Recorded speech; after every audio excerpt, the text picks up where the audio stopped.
आकाशवाणी मुंबई. मी नम्रता कडू आणि मी नेहा कुलकर्णी. प्रादेशिक बातम्या देत आहोत. ठळक बातम्या. केंद्रीय अर्थसंकल्पात आधुनिक तंत्रज्ञानाचा वापर करून जीवनमान सुलभ करण्याच्या उद्देशावर विशेष भर दिल्याचं प्रधानमंत्री नरेंद्र मोदी यांचं प्रतिपादन.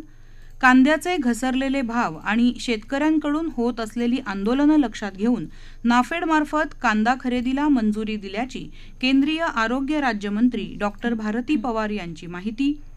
कांदा आणि कापूस विषयांवर विरोधकांचा गदारोळ कायम राहिल्यानं विधान परिषदेचं कामकाज दिवसभरासाठी तहकूब. आणि महाराष्ट्र कर्नाटक सीमा भागातल्या नागरिकांच्या पाठीशी राज्य सरकार असून त्यांच्यावर कोणत्याही पद्धतीनं अन्याय होऊ देणार नाही, मुख्यमंत्री एकनाथ शिंदे यांची ग्वाही. आधुनिक पायाभूत सुविधांच्या निर्मितीसाठी तंत्रज्ञानाच्या विकासात सरकार मोठ्या प्रमाणावर गुंतवणूक करत असून डिजिटल भारताचे फायदे समाजातल्या सर्व घटकांपर्यंत पोहोचण्यासाठी शासन कटिबद्ध आहे. सध्याच्या केंद्रीय अर्थसंकल्पात आधुनिक तंत्रज्ञानाचा वापर करून जीवनमान सुलभ करण्याच्या उद्देशावर भर देण्यात आला आहे, असं प्रतिपादन प्रधानमंत्री नरेंद्र मोदी यांनी जीवनमान सुलभ करण्यासाठी आधुनिक तंत्रज्ञानाचा वापर या विषयावरच्या वेबिनारमध्ये केलं. 21व्या शतकातला बदललेला भारत तंत्रज्ञानाच्या सहाय्यानं आपल्या नागरिकांच्या सक्षमीकरणासाठी सतत प्रयत्नशील असून हा बदल जनतेला स्पष्टपणे जाणवू लागला आहे. शासनाच्या कल्याणकारी योजनांमुळं गरीब आणि वंचित घटकांच्या जीवनमानात सुधारणा झाल्या असल्याचंही त्यांनी यावेळी अधोरेखित केलं. देशाची जनता शासनाला विकासासाठी प्रेरक घटक मानते. उत्तम नागरी सेवा देण्यासाठी अन्य देशांनी सुरू केलेल्या उपक्रमांची माहिती घेऊन त्याचे मूल्यमापन करण्याची सूचनाही त्यांनी यावेळी दिली. One nation one ration card या तंत्रज्ञानावर आधारित योजनेमुळेच अनेक गरीब कुटुंबांना रेशन मिळू लागलं. कोविन ॲपनं कोविडच्या काळात अत्यंत महत्त्वपूर्ण भूमिका बजावली. कर्मयोगी प्लॅटफॉर्म अद्ययावत करून त्याबाबत वापरकर्त्यांकडून प्रतिक्रिया मिळवण्यासाठी प्रयत्न करण्याची गरज मोदी यांनी अधोरेखित केली.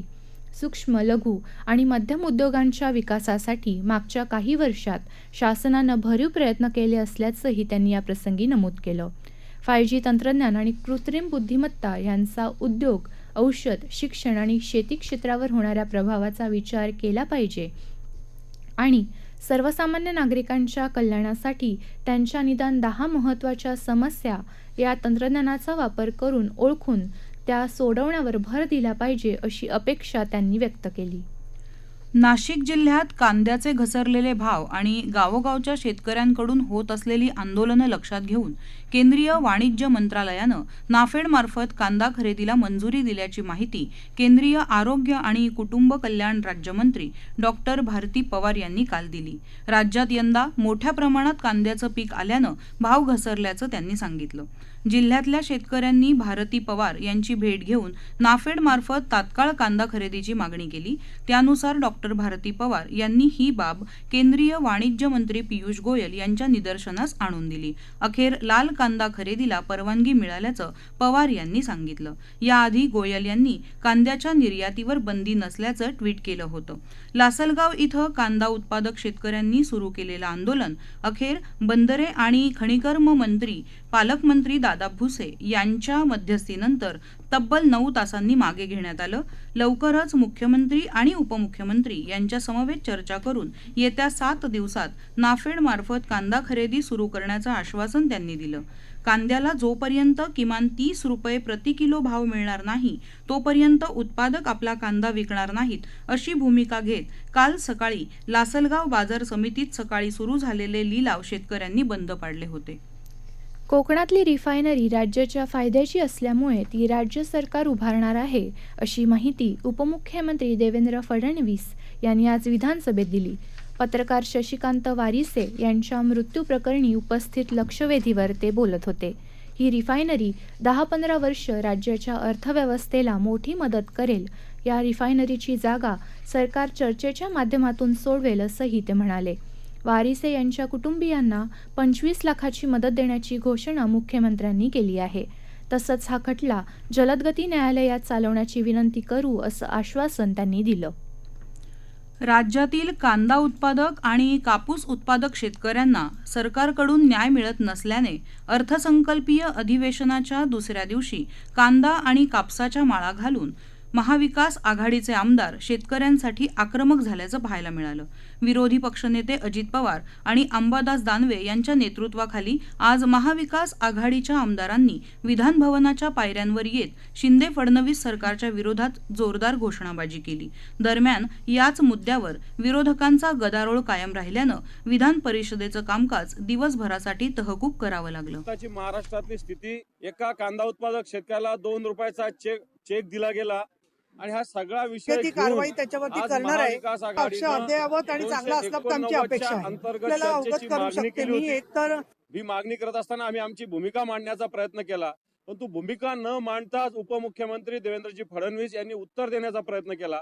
खऱ्या अर्थानं 289चा विरोधी पक्षाचा हा प्रस्ताव असतो, हक्क असतो. याच्यावर जनतेचे प्रश्न मांडावे लागतात, मांडता येतात. परंतु हे सगळे न मांडता सरकारनेच उत्तर देण्याचा प्रयत्न केला. थोडक्यात त्यांना कांदा उत्पादक शेतकरी, त्याच्यानंतर कापूस उत्पादक शेतकरी, द्राक्ष उत्पादक, धान उत्पादक देवेंद्र फडणवीस यांनी उत्तर दिलं. ते चुकीचं होतं. याचा अर्थ सरकार गळचेपी करण्याचा विरोधी पक्षाचा प्रयत्न करते. या प्रादेशिक बातम्या आकाशवाणीच्या मुंबई केंद्रावरून देत आहोत.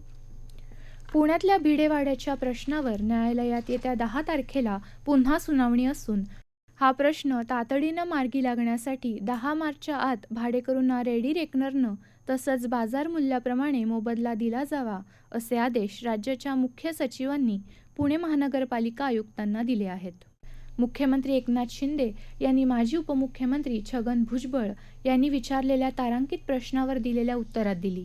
या प्रश्नाबाबत राष्ट्रवादी काँग्रेस पार्टीचे आमदार चेतन तुपे यांनी देखील आग्रही भूमिका मांडली. विधान परिषदेच्या प्रतोदपदी शिवसेनेकडून विप्लव गोपीकिशन बाजोरिया यांची निवड करण्यात आल्याचं मुख्यमंत्री आणि शिवसेना विधिमंडळ पक्षाचे गटनेते एकनाथ शिंदे यांनी विधान परिषदेच्या उपसभापती नीलम गोऱ्हे यांना पत्राद्वारे कळवलं आहे. शिवसेना विधिमंडळ पक्षाच्या बैठकीमधील विधान परिषद प्रतोद निवडीच्या ठरावानुसार ही निवड केल्याचं उद्धव ठाकरे यांनी या पत्रात नमूद केलं आहे. याबाबत बोलताना विधान परिषदेच्या सभापती नीलम गोरे म्हणाल्या की आपल्याला अवगत करू शकते मी. एकतर शिवसेना पक्ष प्रमुख उद्धवजी ठाकरे यांच्याकडून 23 तारखेला विधिमंडळ पक्षाकडून पत्र प्राप्त झालेलं आहे आम्हाला आणि त्याच्यामध्ये 3 पदाधिकाऱ्यांची नावं त्यांनी गटनेता म्हणून, उपनेता म्हणून, प्रतोद म्हणून अशी सुचवलेली आहेत. काल एकनाथ शिंदे माननीय मुख्यमंत्री यांच्या सहीने मला भरत गोगावले यांनी पत्र दिलेलं आहे की विप्लव बाजोरिया यांची नियुक्ती प्रतोद म्हणून करावी. हा संपूर्ण जो प्रश्न आहे त्यावरती अभ्यास करून हे समजून घेऊन मी त्याच्यावरती योग्य तो निर्णय करीन. आता या क्षणी ताबडतोब त्याबद्दलचा कुठलाही निर्णय मी केलेला नाही प्रतोदच्या संदर्भात.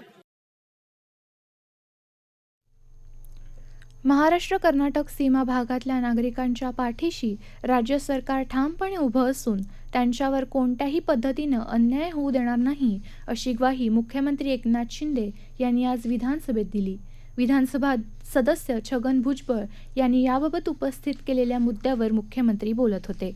केंद्रीय गृहमंत्री अमित शहा यांनी दोन्ही राज्यांच्या मुख्यमंत्र्यांची दिल्लीत बैठक घेतली होती.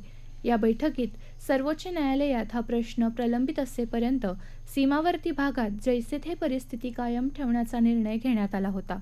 त्यासोबतच इतर मुद्दे सोडवण्यासाठी महाराष्ट्र आणि कर्नाटक या दोन्ही राज्यांच्या प्रत्येकी 3 मंत्र्यांची समिती स्थापन करण्याचा निर्णय झाला होता.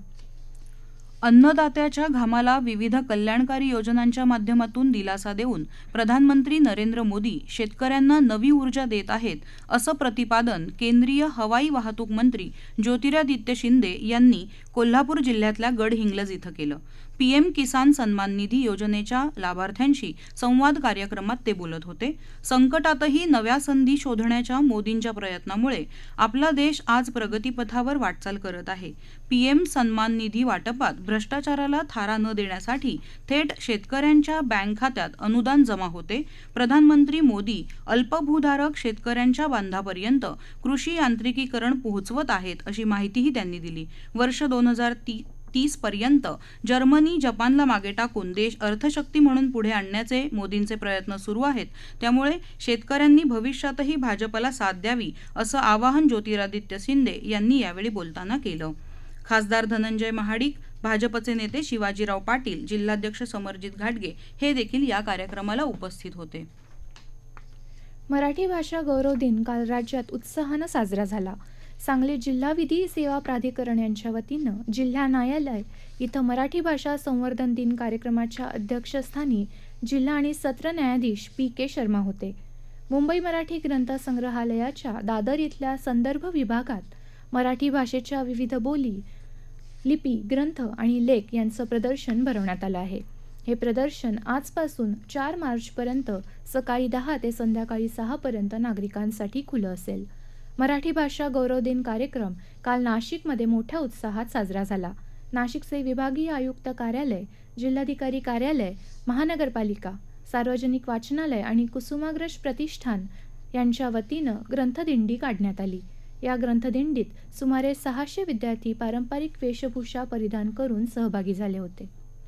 छत्रपती संभाजीनगर इथं G20 परिषदेच्या W20 प्रारंभिक बैठकीत काल अतिसूक्ष्म, सूक्ष्म आणि स्टार्टअप उद्योगातील महिलांचं सक्षमीकरण, पर्यावरण बदलात महिला आणि मुलींची भूमिका, लिंग गुणोत्तरातली दरी कमी करणं, शिक्षण कौशल्य विकासातून महिला विकासाची दिशा आणि महिलांच्या नेतृत्वात भारताचा विकास या विषयांवर गटचर्चा झाली. महिला विकासाबाबत विषयपत्रिका तयार करणाऱ्या धोरणांसाठीच्या वचनबद्धतेवर W20मध्ये भर देण्यात आला.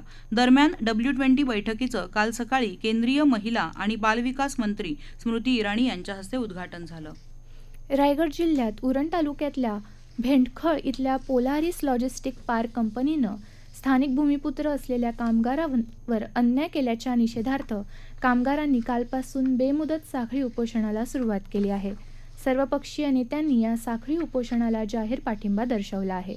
कामगारांच्या मागण्या मान्य होत नसल्यानं शेवटी 502 कामगारांनी रायगड श्रमिक संघटना तसंच न्यू मेरिटाईम अँड जनरल कामगार संघटना यांच्या नेतृत्वाखाली बेमुदत साखळी उपोषण करण्याचा निर्णय घेतला आहे. भारतीय जनता पक्षाच्या वतीनं कोल्हापूरच्या सावर्डे इथं 2 दिवसीय महाआरोग्य शिबिराचं उद्घाटन केंद्रीय विमान वाहतूक मंत्री ज्योतिरादित्य शिंदे यांच्या हस्ते करण्यात आलं. शिंदे यांनी महाआरोग्य शिबिराला भेट देऊन तिथं उपलब्ध असलेल्या सुविधांची आणि औषधोपचाराची संबंधित आरोग्य अधिकाऱ्यांकडून आणि वैद्यकीय कर्मचाऱ्यांकडून माहिती घेतली. तसंच ज्योतिरादित्य शिंदे यांनी दुर्गम डोंगराळ भागातून आलेल्या रुग्णांची विचारपूस केली. त्यांना देण्यात येणारी औषधं, मोफत चष्मे वितरण तसंच आवश्यकतेनुसार कराव्या लागणाऱ्या शस्त्रक्रिया काळजीपूर्वक करण्याच्या सूचना त्यांनी संबंधितांना दिल्या. कोल्हापूर जिल्ह्यातल्या चंदगड, गडहिंग्लज आणि आजरा तालुक्यातील परिसरातील सुमारे 10,000हून अधिक ग्रामस्थ रुग्णांना या महाआरोग्य शिबिराचा लाभ होणार आहे, अशी माहिती महाआरोग्य शिबिराचे संयोजक भाजपा नेते शिवाजीराव पाटील यांनी यावेळी बोलताना दिली. फ्रान्समध्ये पॅरिस इथं काल झालेल्या फिफा फुटबॉल पुरस्कार सोहळ्यात अर्जेंटिनाचा कर्णधार लिओनल मेस्सी याला उत्कृष्ट कामगिरीसाठी सर्वोत्कृष्ट पुरुष खेळाडूचा पुरस्कार मिळाला आहे. मेस्सीला ऑगस्ट 2021 ते डिसेंबर 2022 या कालावधीत फुटबॉलमधल्या उत्कृष्ट कामगिरीसाठी हा पुरस्कार मिळाला आहे. फ्रान्स विरुद्धच्या अंतिम सामन्यात मेस्सीनं 2 गोल केले होते. या पुरस्कारासाठी फ्रान्सच्या किलियन एम्बाप्पेलाही नामांकन मिळालं होतं. स्पेनच्या अलेक्सिया पुटेलसने सलग दुसऱ्या वर्षी सर्वोत्कृष्ट महिला खेळाडूचा पुरस्कार पटकावला आहे. भंडारामधल्या नागझिरा अभयारण्यातल्या वन्यजीवांची शिकार करून तस्करी करणाऱ्या 5 आरोपींना वनविभाग तसेच पोलिसांनी संयुक्त कारवाई करत अटक केली. ठळक बातम्या पुन्हा एकदा. केंद्रीय अर्थसंकल्पात आधुनिक तंत्रज्ञानाचा वापर करून जीवनमान सुलभ करण्याच्या उद्देशावर विशेष भर दिल्याचं प्रधानमंत्री नरेंद्र मोदी यांचं प्रतिपादन. कांद्याचे घसरलेले भाव आणि शेतकऱ्यांकडून होत असलेली आंदोलनं लक्षात घेऊन नाफेडमार्फत कांदा खरेदीला मंजुरी दिल्याची केंद्रीय आरोग्य राज्यमंत्री डॉक्टर भारती पवार यांची माहिती. कांदा आणि कापूस विषयांवर विरोधकांचा गदारोळ कायम राहिल्यानं विधान परिषदेचं कामकाज दिवसभरासाठी तहकूब. आणि महाराष्ट्र कर्नाटक सीमा भागातल्या नागरिकांच्या पाठीशी राज्य सरकार असून त्यांच्यावर कोणत्याही पद्धतीनं अन्याय होऊ देणार नाही, अशी मुख्यमंत्री एकनाथ शिंदे यांची ग्वाही. याबरोबरच आकाशवाणी मुंबई केंद्रावरचं हे प्रादेशिक बातमीपत्र संपलं. नमस्कार.